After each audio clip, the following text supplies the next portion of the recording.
Hubbard. I'm here with Foxie Sumner, owner of Foxie's Auto Parts and race car driver. How are you, Foxie? Just fine. How you doing? I'm pretty good. We're here in Nevada, Missouri, home of your shop here. Yeah. So I do have a couple questions for you, given your long history, and I've kind of highlighted for people of your racing. You can see the trophies. This is a small amount, I would say. I wish I could turn the camera here and show people, but you know. You started in a 4-cylinder car back in 1996. Yep, it was 1996, and I'd moved here from Dedrick, Missouri, on a farm, and my wife's dad had cancer, so we moved over here, and I'd got laid off from the milk plant, and I had worked construction, and Jeff Simmerl, I was working construction with him at Murphy's, and he said, let's go to the races this Saturday night. So me and him went, and Brenda and his girlfriend, and we sat there and watched the races. And the time I'd been to the races before that at Nevada was about 30 years earlier. It was I was 6 years old. My Uncle Harry Sumner, he built cars for Dick Mogan. Him and Dick were neighbors, and I'd go over and hang out and watch him build stuff. And you know, being 6 years old, I was pretty fascinated how stuff was done. And I went to the races, and we watched the races, and Jeff said that that one car there's for sale. And I had came to Nevada and brought a farm-haul tractor with a front-end loader and lived on Main Street in town, and I was like, I don't need a tractor. So I took the tractor to Willis Clark, and I bought it, and ended up selling it, and I bought a trailer. And then I went and seen Dwayne Wallen, and I bought his 4-cylinder and pulled out on the track and went to racing. They all started. Yep. Wow. Now, I do know that you came up in some classes throughout the years. You said that you were in a sportsman class. You went all the way to late model, and then you're currently in a vintage. Right. So, what made you go from a 4-cylinder and go a little bit bigger? I understand, you know, you kind of get it in your blood, you're ready to go. Was it just on a whim, or was you just, I think I'm ready? You just want to go faster. Just want to go faster. We had the 4-cylinder, we ran it, and then I ended up trading it to Tiny Joel's, and Tiny built me a street stock, and that was my first car. And then Billy Shadden ended up buying that car from Tiny. I'm not sure, that may have been his first car too, I don't know. But it was a good little car. And then I had the street stock, we ran it, and back in them days the street stock was pretty much almost what a pure stock is today. And we ran the street stock, and then Robert Brown called me and he said, I've got a sportsman up here. He said, I'd like to have your street stock. So I went and looked at it, and Rodney Mather was pitting for me at the time, and Rodney said, well, they don't have a floorboard in it, it's got to be easier to work on. So we ended up trading for it, and we raced that thing at, we would end up going to Pleasanton on Friday night, which was Lynn County, and then we'd go to Nevada on Saturday night, and then we'd change gears and go to North Fork on Sunday. North Fork? Uh-huh. Where was that at? North Fork was on 43 Highway. Okay, that's the first time I've ever heard of that track. Yep. Guy by the name of Bennett owned it, and it was a nice little track too. But we ran that 3 nights a week, pretty hard there for quite a while. And then I traded the Sportsman to Mark Katina for a late model, and we got into running late models, and we ran back in those days. We'd go to Nevada, we'd go to, you know, pretty much all over. We ran some MLRA shows, and ran Wheatland Raceway before it came Lucas Oil, back when it didn't have a wall on either corner. If you went off, you ended up going down about where the check-in is, where you buy your tickets now, is where you ended up landing. Oh boy.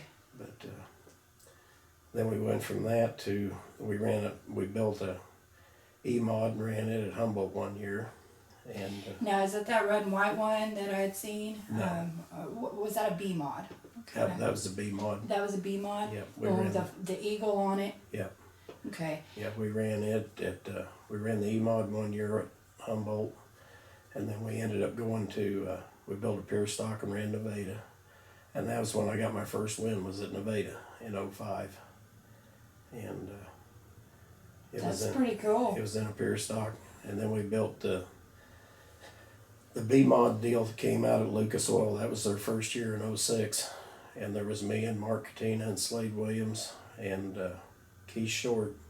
We built B-Mods and took them over and ran them, and then I had Mike Clark build me a brand new car in '07.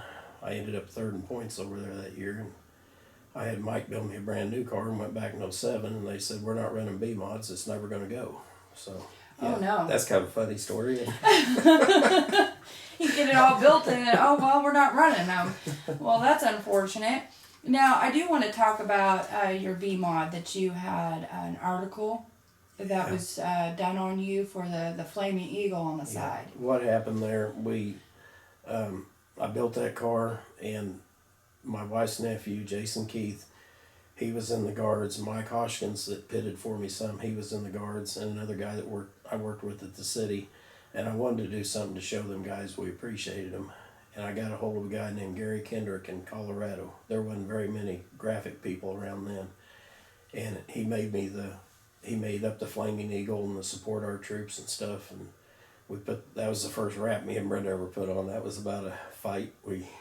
I've seen Joe from H3 put somewhat, start putting it on, putting it on a car. It just kind of popped in, needed something, and I left. But I could see how difficult that could be. Yeah. If you don't know what you're doing, that's a real challenge. And I bet Brenda, I bet she was getting real frustrated too. Yeah. But we've been married 35 years. We've hung wallpaper. We put vinyl on. We get it done, get along. So. Well, that's awesome. That is great. Now you did have a late model that was '89. Well, that one was sharp looking, the black one. Yeah. Where all did you race when it came to late models? We raced. I had that here. I actually raced that at Nevada and at Butler when Jerry had it. Jerry ran that Sooner series up there, and I ran it. And Did you travel much when it came to racing? We did when we ran MLRA. We went to a lot of places. But they weren't strung out like they are today. Today they're all over the place. Yeah. They kind of kept it with Coffeyville and Springfield and, over at Lucas. And okay, what was your favorite track to go to? I know you probably have a good portion of them in my your head. favorite track to actually drive Yes, sir. is still Lucas Oil. It's a good facility.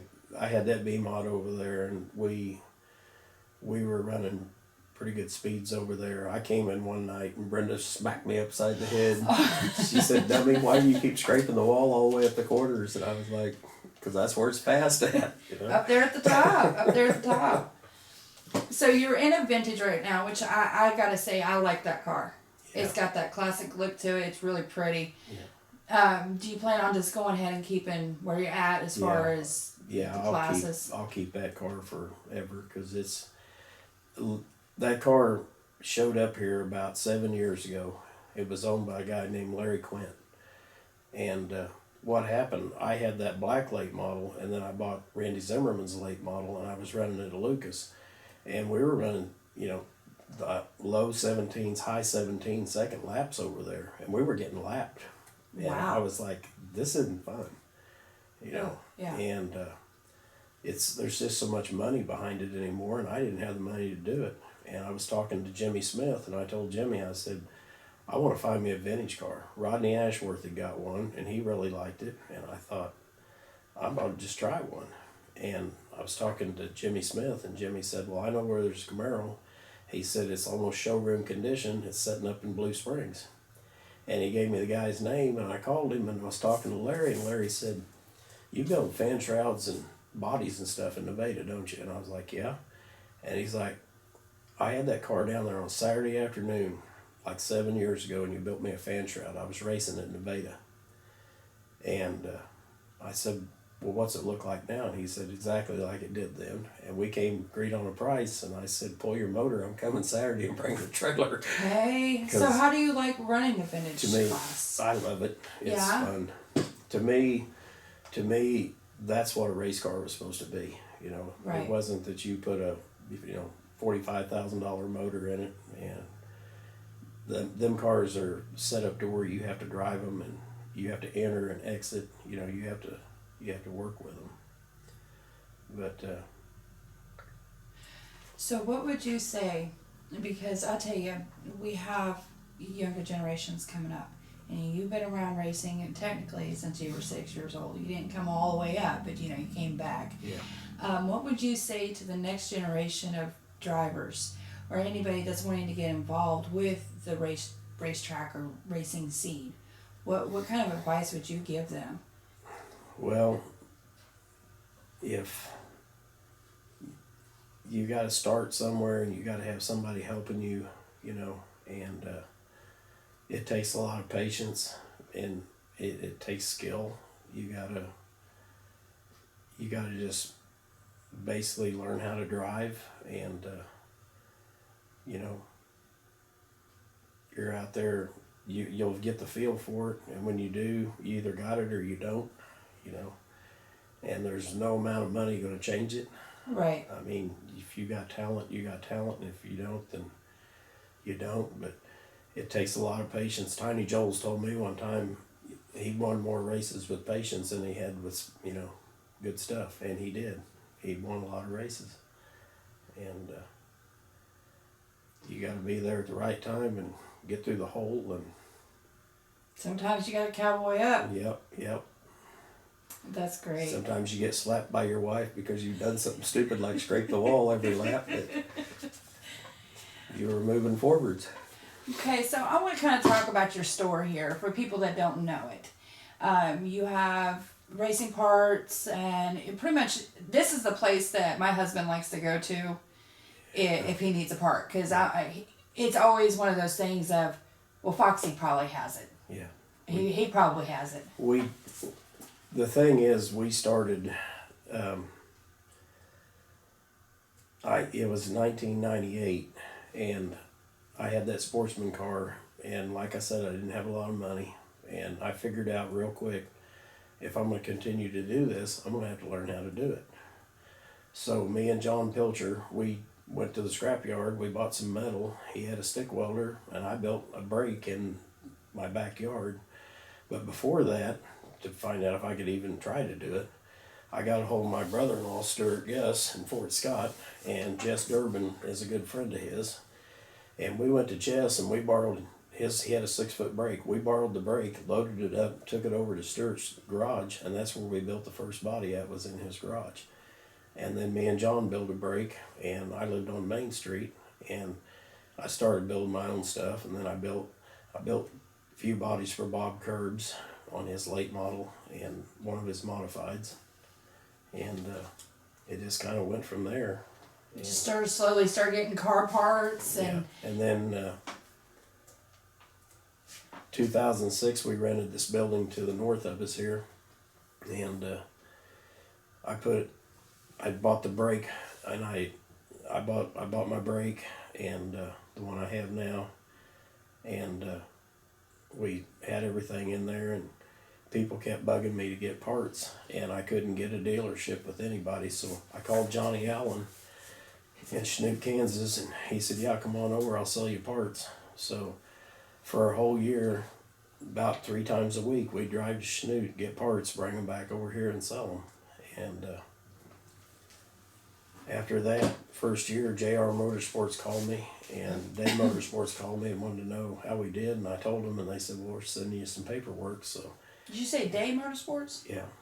Okay, so that's the catalog that my husband likes to use all the time too. Out of Texas, yep. But we matter of fact, when I bought that car from Mike Clark, I ended up paying for it, building parts for Dirtworks that went on their cars, so we traded it out. I can't even remember how many hood scoops and nose pieces. it was several. But we worked there, and then I worked for the city during the day. I worked for the water department, and then I'd get off at 4:30 and I'd go home and eat supper and come up here at 6 o'clock, and we'd be open till 10 o'clock at night building bodies and selling parts. So it just all kind of just kept going like a wheel. Yeah. Well, that's great. You're still doing it to today, so you've got quite a history here. Yeah.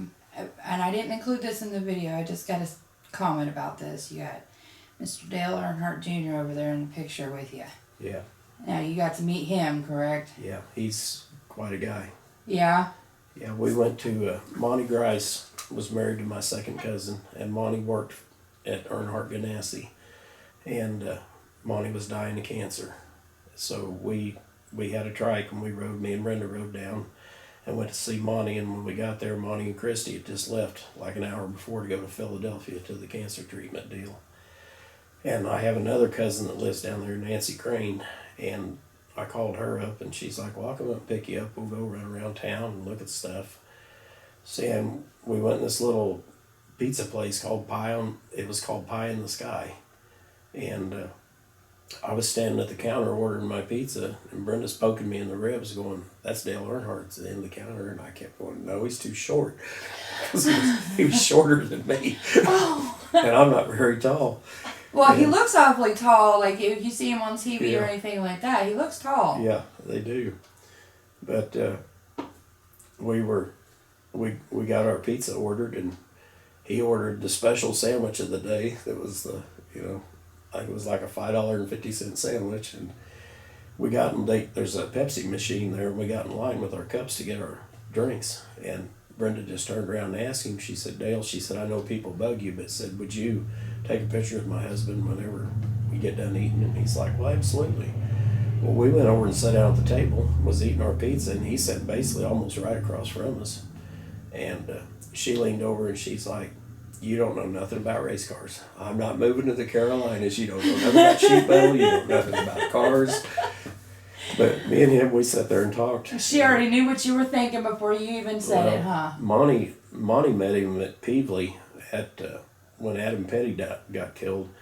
Schrader's track up there done a deal, and they called Mike. They wanted at least 10 modifieds to come up.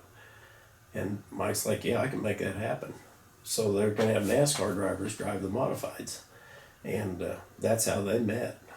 And then Dale got to talking to Monty and wanted to know what he done. And he said, well, I'm a welder and a fabricator at Dirtworks. And he said, well, if you ever want a job, call me. And about 6 months later, Monty had a heart attack. And whenever he got back to going, he told Christy, he said, we're going to do it. So they loaded up, and he made a phone call, and off they went. had a job. Yep.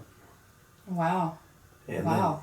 then after he was down there, I think he was there 8 years, and Chip Ganassi, he worked for him, and Chip took him across town and showed him his old shop and told him, he said, I always wanted to get into dirt modifieds. He said, if you ever want to build a car, everything's here.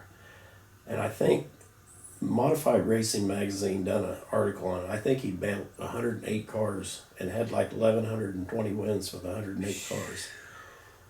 But that's impressive. Now I do want to kind of talk about your trophies over here a little bit. I see this big one in the back kind of stands out with the cup.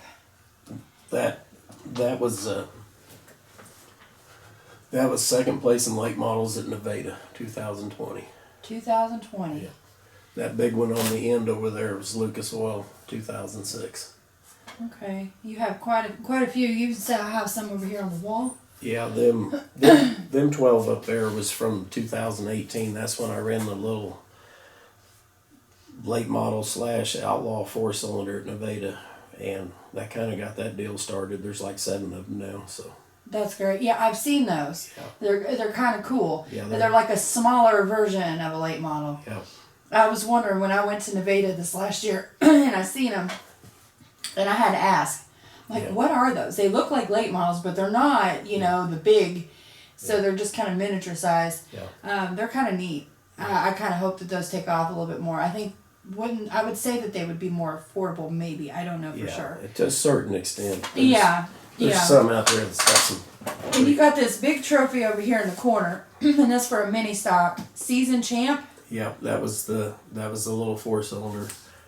I started that year, and I got started a couple weeks late, and I had no anticipation at all winning a championship at all. And we won 12 in a row that year, and I ended up I beat Mike Baxter out by 1 point championship night. But Well, and okay, this is another thing. I do know that you love all things dirt track. You love all things. You got a parts store. yeah, You ran dirt track, and I do also know how you are with the tracks themselves. You're involved, whether it be sponsorships or whether it be hand, yeah, whatever you got to do. I find you to be very inspiring because people, a lot of people only want to halfway do it. You 100%. yeah. That's just how I was raised. I mean, I grew up on a farm in El Dorado, and when I was 12 years old, my dad had a major stroke, and he died when I was 16.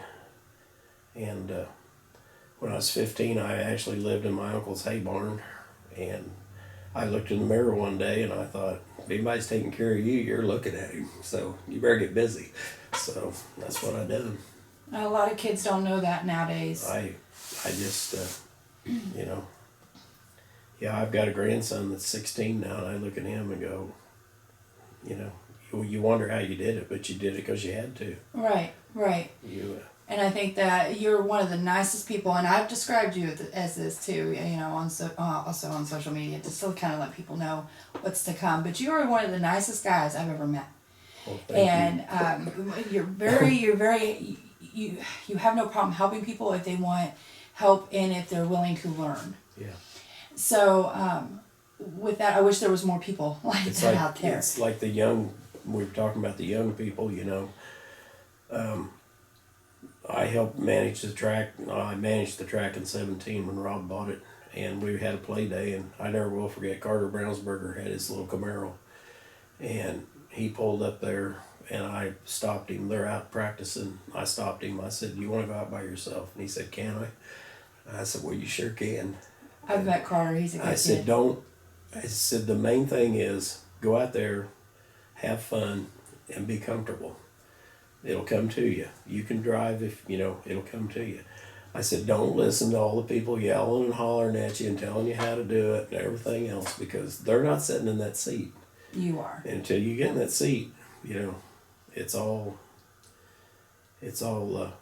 different. And he's come along really good. Carter's a pretty good wheelman. Yeah, I've watched him, and it's very impressive. Yeah. Speaking of being in the car, I do ask some drivers this. When you're in staging, like say you were in your late model, okay, there's a late model show, you were there, and you're in staging, is everything calm? Yeah. Just everything around you just calm and it's just focused? I was sitting in Pure Stock one night in Nevada, but we'd been working like crazy, and Tiny Joel's is beating on my back bumper because we're in staging. I fell asleep. Like, wake up! It's time to go. The first time I got in a car, Jason Hines was my neighbor. He pitted for Jeff Brockman in the old 5% Pure Stock, and we were neighbors. And we signed in down there, and he said, "Are you nervous?" I said, "No." He said, "You're lying." I said, "No, I'm not." And I got in the car and I got back out. I took my helmet off and I threw up, and then I got back in the car and I pulled up the track. You were just trying to hold on, and no, I'm not nervous. Oh, wait a minute, maybe I am. I wasn't nervous signing in, but you've always you're not really nervous, but you're always aware, and you're hyper aware. That's why you want to have everything right with the good Lord above, because you never know when anything can end, Right. And, you can be here 1 minute and gone the next. So exactly. Now I do also want to talk about, you were just speaking about in 2000, what did you say, 2008? Was it 2008 when you said you became a Christian? No, it was 2005. Okay. What happened? John Pilcher. There's 3 John Pilchers, but the original, the dad, the older one, and he has a son named John. Then he has, I think, a nephew that's named John too. But we were neighbors over on Main Street, and he pitted for me for years, and he was, it didn't matter, he come up and ask you, "We going racing?" we load in the car, we're gonna go watch. That was it. And I never had a brother, but if I ever had one, it would have been him. And we went when we was racing MLRA and everything. We were always, together working on stuff, and we. It was in September of '04, and his wife called me about 6 o'clock in the morning, and she said, John's gone. And he had a heart attack, died in his sleep. And it was in '05, I was building that pier stock in my garage, and next thing I knew, I was on my knees asking Jesus to forgive me. And it's really strange. You don't know what happens till you look back. But you was talking about me being a nice guy. I wasn't that nice a guy back then. Well, But everything changed. I felt like I had lost everything. Everything. And then after that, I got to looking around, and I'm like, you got a lot to live for. You got a lot to be thankful for. God's took good care of you. And I have few regrets in my life. The one regret I have, I didn't do it sooner. I was 44 years old. I'll be 64 this year. And I wished I'd have done it sooner, because it changed me. It made me a better person. It made me look at people different and think different, act different. And when we raced Lucas Oil in '06, the announcer over there, he knew I was a Christian, so he come up and wanted to know if would be willing to bring the car and go to Bolivar, Missouri. They have he said it's an old Fox Theater, and what they did, this older couple had it, didn't have any kids, they bought it and gave it to the church. And he said the people go there, they're really not comfortable going to church, but he said we try to reach out while we can. And I said sure. So me and Mike Morris, they went to our church, and Mike has the evangelist deal for the soccer balls here. And we all loaded up and went down there. I took a bunch of pictures, and I put kids in and out of the car and signed the pictures. And then the guy came, we got the car loaded, and the guy came in. He said, you ready to go inside? Sure. So we walk in, and this thing is huge. They got a bar with popcorn, with Coke and everything. We opened the doors and walked in, and there's like 1,800 people in this place. Glory. I looked at, they put me up on stage and put a mic on me, and I looked at Mike and Brenda, and that's the only two people I've seen in the whole place. Well, this one-on-one then shouldn't be too bad on the nerves. No, this ain't too bad at all. Well, you said this soccer ball thing here that you have. They do the different colors on the ball, and you said that they went all over the world. Yeah, he's got them in, I can't even remember, I think it's 133 different countries. Good Lord, that's a lot. Yeah. That's a lot. Yeah, it's a good deal. Okay, well. He's changed a lot of lives with that, I know that. And that's fantastic. That's fantastic. I do want to address the people that are watching, if they don't know, where I'm at or anything like that. If you guys want to come in and take a gander at the trophies and the photos that are up on the wall, Mr. Foxie Sumner, located in Nevada, Missouri. Also, if race car drivers, you need parts, come on through. We've got your hours are for what are your hours again? We're open from 9 to 6 Monday through Thursday. We go to lunch from 1 to 2, and then on Friday we're here from 9 to 5. And this time of year, it doesn't hurt to check. I've got 14 grandkids. I got kids playing basketball and going all over. And so it's off season. Being a driver and a business owner, you're still busy. Yeah. Last night we were in Harrisonville. Oh boy. Basketball game. Well, 14 grandkids. That's gonna keep you going a lot. I got one. I had to give him a trophy because Grandpa won a trophy, and he's got a little race suit. He's 9 years old. He comes to the races. Boy. So I'm like, his mother may hate me before it's over. Well, Grandpa's not going to tell him no if he wants one, though. we'll help him. Well, and is that only one out of all the grandkids that have interest in it like that? Well, there's another one that's older, but he drives semis and he needs to stay in that. Oh. So you got the grandbaby that has his fire suit and he's ready to rock and roll. So there you go, Grandpa. That'll be great. Yep. You know, you'll have a little miniature version of you out there on the track. Yep. Yeah, he'll be making me nervous, I guarantee you. Making his mama nervous, everybody nervous. Yeah. Well, Foxy, I sure appreciate all this. We appreciate you. And I guess I'm gonna get it going. You have a great Christmas with all those 14 grandbabies. It's gonna be a big shindig, I suppose. We had an early Christmas. There was 24 of them over there one time. Part of them couldn't make Whew. it, Whew. but we got that out of the way. Tomorrow we got to go to another deal in Joplin with Brenda's siblings. So Well, busy time of year. holidays, they're great. And then next thing you know, it's gonna be race season again. Yeah. So Yeah, the vintage thing. We got the rules out there. You can basically take a modified. You can take a late model chassis. You can Really? take a pure stock chassis and make one. The bodies have to be 77 or older. okay. But the motors are, I mean, you can basically run, you know, it's a 360 flat top motor. That's right. You do you have a hand in the vintage stock? Yeah. Okay. What happened okay. there, after I got my vintage car, I was racing with Show Me Vintage. And they're a traveling series, good bunch of guys. They travel all over the country. Jerry Davis, there were several guys around here that had some and wanted to do it. Well, Jerry said, why don't you make some rules? We'll race you guys like every other weekend out here.